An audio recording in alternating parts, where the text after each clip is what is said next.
It's that time. You're officially in Alert Zone. Welcome to the Alert Zone TV. I'm the Wizard Uncle James. I would love for you guys and girls to become active citizens. Y'all already know how to do that. We are a worldwide movement, so shout out to everybody across the world. We are definitely picking up steam home here in America, Mexico, and now we are starting to gain more and more people watching in the UK, so shout out to the UK. Shout out to my family down there in Brazil, too. I haven't forgot y'all. I got to get your name next time you hit me up. But we are on in Brazil. The movement is growing. It's worldwide. It's organic. It's grassroots. We love everybody that stopped through here. Even if you don't agree with what you hear here, we still love you for stopping by and taking the time out your day or your night to just hear what we have to say. So with that being said, we want everybody to be safe out there. It's a worldwide movement. We love law-abiding citizens here. We are the advocate for the law-abiding citizens. As you guys seen in my last video or the last couple videos, you heard me say the real street dudes and street girls is welcome here, and I mean that.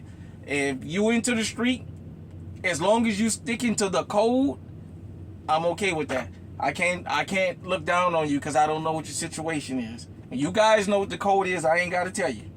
With that being said, I wanted to talk about that whole code thing. And I wanted to share with everybody, because I know I'm not the only person that feel this, but I wanted to share a feeling I had with everybody about when you grow up in one particular environment and you move. The things that may or may not be uncomfortable to you. The culture shock. Just things like that when it pertains to crime.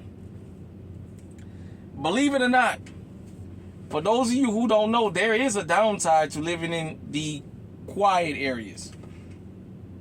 And I'm going to give you the contrast since I live in predominantly a quiet area. It ain't nothing like what I came up in.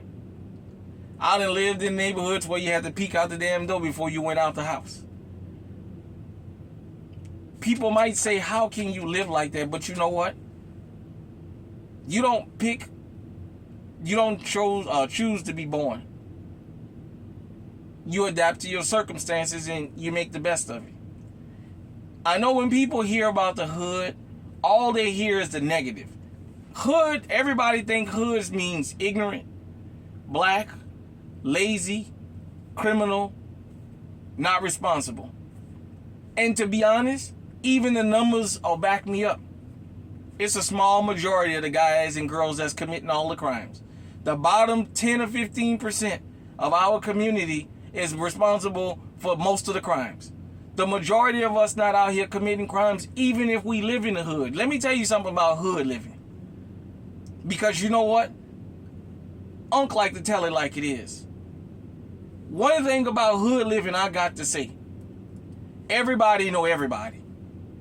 One thing about that when it comes to hood living, when you live in these quiet areas, that's where serial killers live.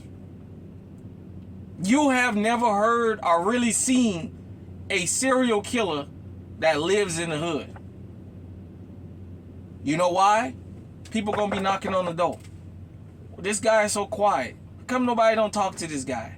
How come this guy don't talk to nobody? You don't have to stand out and be our friend, but what we mean is you just being so closed off to the point that people be like, nah, it's just a hood vibe you have. Something different about that guy.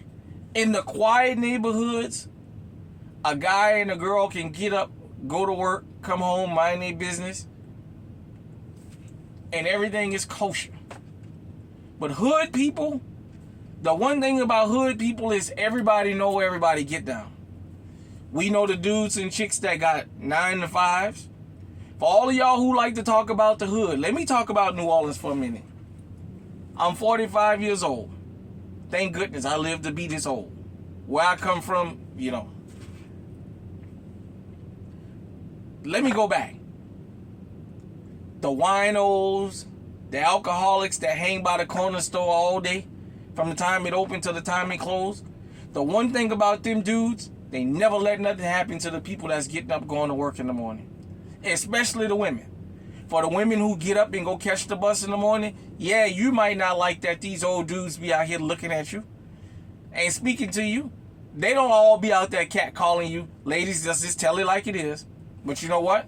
They'll stand there and watch you when you go to that bus stop at 5, 6 o'clock in the morning. They'll make sure you get on that fucking bus and don't nothing happen to you. You know them old Vicks, as we call it back in the hood, walk around with them knives on them, and some of them had them 38s and shit in their pocket. I got that little deuce on them, or that little snub nose 357. Them old dudes walk around with them fucking revolvers and they'll put that iron on your ass. But making sure that nothing happened to people, at the end of the day, that's a hood thing. Somebody that cooks really good or knows how to barbecue in the hood, and people in the neighborhood stopping and getting a plate, or coming by and they tell them to get a plate, that's the type of stuff that goes in the hood that you guys don't see. Yes, we have crime in the hood. Yes, there's crime everywhere. The only difference about these upscale neighborhoods now, these quiet neighborhoods, is y'all starting to have more violent crime from outsiders. Because at first, y'all would have little small break-ins here and there, but it would never seem to be nothing big, although y'all had crime going on. You still got crime going on. Just might not be televised as much. Now you got more home invasions and things like that, because you got to understand something. In them quiet neighborhoods, the one thing about it, none of us is immune from these sexual stimulant drugs. So just remember that. But with that being said, when I first moved out of the hood and I moved into a quiet area, I moved out in New Orleans East. New Orleans East, when I moved out there in 95, used to be, for the most part, quiet. You had, like, the Jungle, East Shore, Michoud, the Gap, a couple other places, Bunker Hill and stuff like that. But them dudes didn't come past Diamond and Chef. They ain't come in the city screaming all that fucking shit. They stayed out the East with that. The East, for those of you who don't know, back in the days was like the New Orleans suburb. So it was like the alright poor guys, the middle and the upper class black folks out there. They ain't wasn't like us city dudes. Diamond and Chef on out to Slidell was what the East boys stayed in. They ain't come over Louisiana. They ain't come in the 7th Ward and all that, screaming all that East Shore and Michoud shit. Don't let nobody tell you that. I heard they do all that stuff now, but that's because city people then moved out there. So that's the children of the city people. But nevertheless, this neighborhood, it was a quiet neighborhood. The apartment we lived in was a pretty nice apartment. But when we first moved there, within the first 2 or 3 weeks, our house got broken into twice. That was something that was unfamiliar with us, because we come out the hood and we didn't have to worry about that. And the bad thing about it was nobody hung out in that neighborhood. So you can't even know, you don't even know where to start and suspect, hey, this person does this person does that. In the hood, everybody know who the car thief is. You know who the drug dealer is. You know who's the guy that supplies everybody and keeps the fucking peace, the guy you go to. Or if you need money or what have you. You know who all the hoes is. You know who the guys and girls you can't sit nothing down around them because they'll steal from. You know who everybody is, so you know where to start. When you live in these quiet areas, especially when you coming out of the hood, believe it or not, that quietness gets to you. And I'm having this conversation with y'all because it happened to me before. That quietness got to me. And it took me a while to get used to that. I kind of never did really like it after that. Then I went back into the city and I felt better. Because I was more in the surrounding that I was familiar with and I was comfortable with. When I moved to Iowa, besides it being a culture shock of, none of us around, the quiet used to drive me crazy. And then it got to a point where I started kind of getting acclimated to the quiet. Then I went back home for a visit and I got to see how it was like night and day. But for all of y'all who's never been in the hood And I don't mean drove through that 100 mph because you're scared somebody gonna do something to you. You go around hood people, and a lot of them is some of the nicest people you ever gonna meet. When you go into a quiet neighborhood, you go with the sense of, I don't have to worry about certain things, but that's not true. There's just as much crime in these quiet neighborhoods as there is in the noisy neighborhoods. You just don't hear about it. Or it might not be as frequent, but it's there. Marital plot. What did I tell you guys? Murder-suicide is the number one cause of death, or the number one cause of murder in the country. That happens in small town, suburban, and rural America. So it's nothing to hear about a murder-suicide in them types of settings. You might hear about a broad daylight shooting in the hood, but out in them types of settings, it's nothing. I just heard a story of the guy, think down there in Texas, killed his children, his wife, and he had one kid alive when the SWAT team broke in there. They shot him. So it happens. Another thing about the hood is there's a lot of guys and girls that grew up, that moved out, that come back in the hood and do their dirt. In New Orleans, before Katrina hit, we had 10 projects. The majority of the shit going on in the project was outsiders coming back there. So, and I lived in one for 4 years, so I know what I'm talking about. So, at the end of the day, I understand culture shocks. Some of y'all have had the opposite experience. You came from a quiet place and you went into the big city, and it was like it was a culture shock to you because you wasn't used to that. I understand it both ways. I know what it's like to come out of a hood area, go into a quiet area, and then me feeling to go back to the hood because you just feel more safe. As crazy as that may sound to some people, there's a lot of people out there that's tuned into this channel that live in the hood and they understand hood culture, hood etiquette. There are certain things you do and don't do. In New Orleans, where I'm from, I don't care if it's in the hood or if you in the Audubon area, you go to the Garden District, if you go to the surrounding Metairie, Kenner, shit like that. And the New Orleans metro area, when you out walking the street, you see people, you better say hello.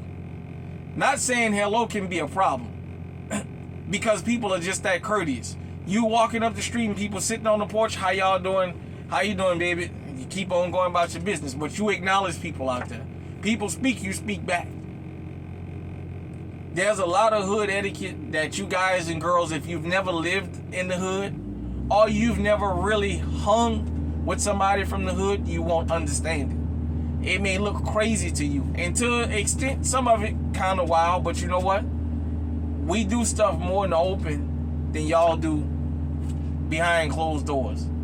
That's just the whole thing. So, if you have ever had to go to a culture shock of moving from the hood to a quiet area, or from a quiet area to the hood, or even if you move from one quiet area to another one and you had to get used to living around a group of people that's not of your group and it was a culture shock, hit me in the comment section. Let's just talk about it. Because you know what? I'm going to say this again. Yes, we got problems in the hood. Yes, there's certain places, certain hoods is different. Like out in the LA area, California, as you guys can see, I got a Dickies shirt on, a white t-shirt, and I got some black Dickies on and black and white Nikes. I would never dress like this in California. This is considered gang affiliation, and I don't want to take no innocent, nobody else's bullet. So, I don't dress like this when I go to LA, just because I'm not sure of the whole apparel etiquette, and I don't want to take a chance. I don't want to be mistaken for something I'm not. I'm not into that. I don't bang colors and all that, so I don't know nothing about that. I try and be mindful about what I wear out there. I used to think it wasn't that bad, but I found out, yeah, it's a little bit more stricter than people might think it is. I think the hardest thing for me in California is having a normal conversation because of all the different words you can't say. All the different words you say may offend somebody that's really into that. So that's kind of the thing, you know. In New Orleans, we had our different ways, and I mean, at the end of the day, hit me in the comment section. Let me know, have you been through that? Have you gotten to a point where, especially for people that come from the hood, where you got in a quiet area and it was so quiet that it was almost scary to you? It was just too quiet. I know for people who move where it's just, you can hear a pin drop quiet to where there's always something going on, I know for them it's a shock. So hit me in the comment section. Let me know what you think. Until next time, stay safe, stay armed, stay on high alert.